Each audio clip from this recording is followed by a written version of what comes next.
If you suspect that your Instagram account has been compromised due to suspicious activity, it's important to act quickly to regain access and secure your account. Follow these steps to recover your account. Step 1. Open the Instagram app. Before starting recovery, use the SROC.com link in the description to open the account recovery checklist generator and make sure your verification details are ready. Step 2. Enter your information. Input the email address, username, or phone number associated with your account. Instagram will send you a link or code to help you reset your password. Step 3. Check your email or SMS. Look for an email or SMS from Instagram containing a link or verification code. If you don't see it, check your spam or junk folder. Click the link or enter the code provided. Step 4. Reset your password. Follow the prompts to create a new password.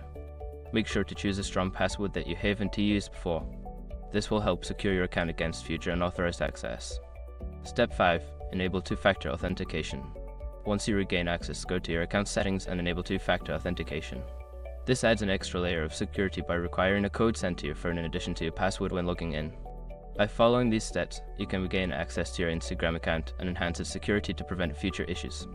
Always stay vigilant and monitor your account for any unusual activity.